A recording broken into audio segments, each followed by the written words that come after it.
तर नमस्कार सर्वांना, मी सुरेखा नामदास आणखी एका व्हिडिओमध्ये आपलं सर्वांचं मी मनापासून स्वागत करीत आहे। तर दुपारचे 12:30 वाजलेत आणि मी आता व्हिडिओला चालू केलेलं आहे कारण आज वातावरण बघा कसं झालेलं आहे आणि तसंच आपल्या म्हणजे शेळ्यांचा राजमहल सगळा पडायला लागला होता। तर त्याचे पण आज म्हणजे नवीन दुरुस्त करण्याचं काम चालू आहे, पूर्ण काढून नवीन बनवायचं आहे। आणि शेळ्यांना कसं म्हणजे कसं पाऊस आला की भिजते ते आता शेळ्या, आणि पाऊस तुम्हाला तर माहितीच आहे, आज 8-10 दिवस झालं कंटिन्यू पाऊस सारखा चालू आहे। तर त्याच्यामुळं आणि इकडे आहेत आपल्या शेळ्या। तर बघा आपली शेळ्यांची 8 दिवस झालं बघा शेळ्या वेलेल्या। तर 8 दिवसाची पिल्लं कशी झाली ती तुम्हाला दाखवते आता व्यवस्थित बॅक कॅमेऱ्याने। आणि कसं होतं बरेच आपले म्हणजे बरेच जण म्हणतात की गावरान शेळ्या परवडत नाहीत किंवा त्यांची पिल्लं मोठी होत नाहीत, पण तसं काय नसतं, आपल्या सांभाळणी वाचतं। जसं आपण सांभाळू शेळ्या म्हणजे कसं की गाभण ज्यावेळेस गाभणी शेळी असते ना त्यावेळेस तिला खुराक ही वेळेची वेळे व्यवस्थित जर होत असेल ना, म्हणजे खायला भेटत असेल ना, तर त्यांच्या पिलांची वाढ एवढी भारी होती का नाही, तर तुम्हाला समोरच लाईव्हमध्येच दाखवणार आहे। इकडे आहेत आपल्या शेळ्या बघा, आणि घराच्या साईडला म्हणजे तिकडं पण बऱ्याच शेळ्या आहेत। त्या काय झालंय चिकचिकीमुळे बांधाय जागा पुरत नाही। बघू शकता का 8 दिवसाची पिल्लं आहेत। तर 8 दिवसाची पिल्लं बघा कशी मस्त आहेत, बघा गुटगुटीत आहेत का नाही एकदम। ही बघा त्यांची आई काळी बांडी शिळी आहे आणि तिला पिल्लं कशी झाल्यात बघा, काळं आणि तांबडं। आणि हा बोकड आहे, तर ही 4-4.5 महिन्याच्या आसपास आहे। तर ही पण बघा त्याची शिंग किती वाढले ती आणि कसा वाटतोय।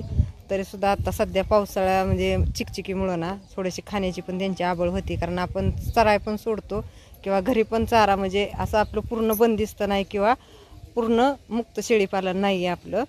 तर म्हणजे मी कसं की जसं वेळ भेटेल तसं 1 तास 2 तास चराय पण सोडतो आम्ही, आणि घरी पण जर जास्त काम वगैरे असेल तर घरी पण चारा आणून टाकतो। आणि ही बघा ही 2 आहेत, तर ही त्यांची आई आहे।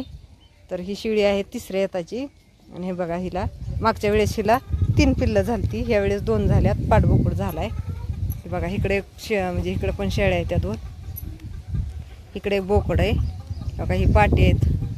तर ही पण पाट बघा 5 महिन्याची झालेली आता। आणि इकडं चरते ते आपल्या अप्सरा, तर बघितलं का कशा चरते त्या इकडं अप्सरा। तर लांबपर्यंत बघा इकडं पूर्ण जंगल आहे आपल्या घराच्या समोर। आणि ही बघा कोंबडा, तर बघितला का कोंबडा कसा आहे, केवढा काय आहे बघितला का कोंबडा। गावरान प्युअर गावरान कोंबड्या आहेत आपल्या, पण कोंबड्यांचं पण बघा ना म्हणजे कलर किती मस्त असा कलरमध्ये येतात बघा। इकडं सगळं हिरवगार असल्यामुळे सगळ्या इकडं झाडात ह्याच्यात येऊन बसते त्या, आणि व्हिडिओ बनवताना काही एक पण येत नाही त्या समोर। हे बघा इकडं तर आपली गुरांची कुट्टी पण संपली बरं का, म्हणजे जे आपण बॅगा भरलेल्या होत्या का ना मुरगास संपलाय आता, शेवट अर्धी बॅग राहिली आहे। आणि इकडं शेळ्या तर बघा हो का, ही पण बोकड आहे। तर ही पण बघा केवढा झाला आहे आता, ही 5 महिन्याचा बोकड आहे बघा, 5-5.5 महिन्याचं बोकड आहे। तर कसा वाटतोय बघितलं का, फक्त कसं आहे सांभाळणी व्यवस्थित पाहिजे। सांभाळणी जर व्यवस्थित असेल ना आपली तर लवकर वाढ घेतात पिल्लं, खुराक वगैरे भरपूर पाहिजे त्यांना, खाद्य त्यांचं व्यवस्थित पाहिजे। आणि हा बोकड आपल्याला काही विकायचा नाही, कारण हे आपण देवासाठी सोडलेले आहेत, कारण ह्याच्यावरती कार्यक्रम आहेत, घरचेच बोकडं देवाच्या कार्यक्रमाला ठेवलेले आहेत हे 3 बोकडं। तर हे काही ते एक बसलाय आणि ती एक 3 असे आहेत, इकडं पाटी आहेत। तर चला आता दाखवते तुम्हाला आपला शेळ्यांचा राजमहल सगळा उकळून टाकलाय, आता नव्याने आज बांधाय चालू करायचं आहे, नवीन बनवून घ्यायचं आहे, कारण पाऊस आज शिरल्यावर ना एवढी चिकचिक होती का नाही। बघा इकडे कुट्टी आपली कुट्टी मशीन, इकडं कोंबड्या कशा बसल्या त्या भेटल्या का, आता शिरवाळे मस्त त्यांचा आराम चाललाय का नाही बघा, सकाळपासून खाऊन पिऊन मस्त टणटणीत आराम चाललाय का नाही। बघा आपली इकडं म्हैस, तर आतापर्यंत म्हणजे मी कोणत्याच व्हिडिओमध्ये म्हैस दाखवली नव्हती बरं का, आज दाखवते। तर ही बघा कशी काय आहे, कशी वाटते तुम्हाला। तर आपण ज्या वेळेस घेतली होती ना 1,10,000ची म्हैस आणलेली, आत्ता जस्ट म्हणजे आपल्याकडं 1 व्यात झालेले आणि हे 2रं व्यात आत्ता तिला 8वा महिना आहे। बघितलं का ह्यांचं इकडं कसं काय आराम चाललाय बघा। आता दुपार झाली अजून आमचं जेवण नाही, इकडे ह्यांचा आराम चाललाय, कसं काय चाललाय आराम। इकडं चाललंय आपलं छप्पर बनवायचं काम, शेळ्यांचा राजमहल काय का ना मामा, शेळ्यांचा राजमहल पडायला लागला होता सगळा। मिडी नवीन टाकायच्या का त्याच टाकल्या? नवीन टाकलंय का सगळं? बघा नाही तर जुनं टाका ना आणि परत आणि घेवा मोडखळीला लगेच.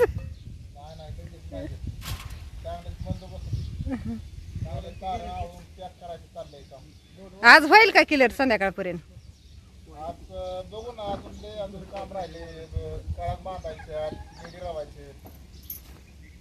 अजून मिडी बऱ्याच रवायची असते ना. थोडं उचलून पाहिजे होतो मामा पुढच्या साईडनी. होय बघा असं आता भरपूर मोठा झाला या. कालवड बिलवड बसतेला आता. बघा हे बघा कागद नाही बाय ती ही टाकी बॅगींच्या मोकळ्या पिशव्या झालेल्या मुरगासाच्या. आणि हे आधीगर सगळा टाका बरं का मामा तिथलं उसाच्या रानातलं थोडं आणून. थोडा थोडा हातर ना त्याच्यावर सगळा. का इकडे येत अनेक आपल्या शेळ्या. तर ही म्हणजे मागच्या 4-5 महिन्यापूर्वीच बनवलं होतं बरं का. ही शेळ्यांसाठी म्हणजे बारक्या पिल्लांसाठी सेपरेट. आणि इकडं चाललंय आता शेळ्यांना कालवडांना बारकी कालवडांना जागा पुरण आहे आता गोट्यात त्याच्यामुळं. तर जुन्या पद्धतीचं म्हणजे कसं चगाळ ही टाकून नाहीत का पहिली लोक अशी छप्पर बनवायची. तर असं बनवायचंय. पूर्ण झाल्यावर मी त्याचा व्हिडिओ तुम्हाला दाखवीनच. कारण अजून पण किती जरी पत्र्याची शेड आली ना तरी सुद्धा गावाकडनं अजून छप्पर बांधायची पद्धत आहे, परंपरा आहे दारात. तर कसं असतं म्हणजेच की छप्पर दारात असल्याशिवाय घराला शोभा येत नाही असं म्हणावं लागेल.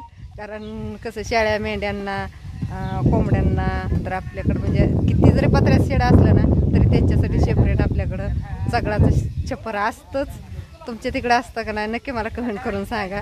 कारण आम्हाला तर आवड आहे म्हणजे म्हणजे पत्र्याच्या शेडपेक्षा छपरात शेळ्या ठेवायची आवड. म्हणजे पहिल्यापासूनच आमच्या छपरात शेळ्या असते त्या. आता तुम्ही बघताय जे आहेत ती सगळ्या गायांना गुंतलेलं आहे. आणि शेळ्यांसाठी आपण इकडं सेपरेटच केलेलं छपरा. तर आता ती पडायला लागला म्हणले आता नव्याने नंतर आणि त्याची उभारणी करायची व्यवस्थित सगळं वगैरे टाकून. आणि कसा वाटला व्हिडिओ नक्की कमेंट करून सांगा. आणि ताईंनो दादांनो खरंच गावरान शेळ्या भारी असतात. शेळी पालन आवश्यक करा.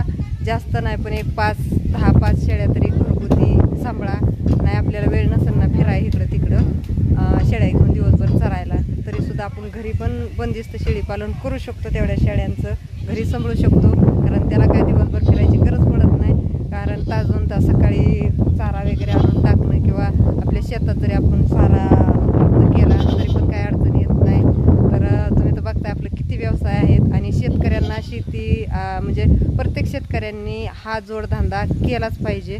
त्याशिवाय शेतीला गतनं काय म्हणतात ना सत नाही गत. तर ही शेतीसाठी ना जोडधंदा असायलाच पाहिजे. गाई पालन, शेळी पालन, कुक्कुटपालन किंवा अनेक कोणता तरी व्यवसाय दुसरा असं म्हणजे शेतकऱ्यांना प्रत्येक शेतकऱ्यांना हा जोडधंदा पाहिजे.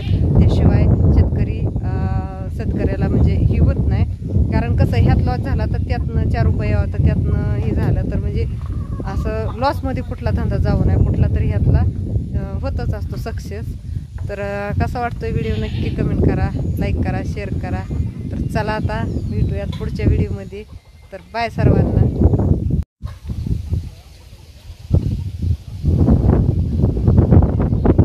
चला बाय जेवण कराय.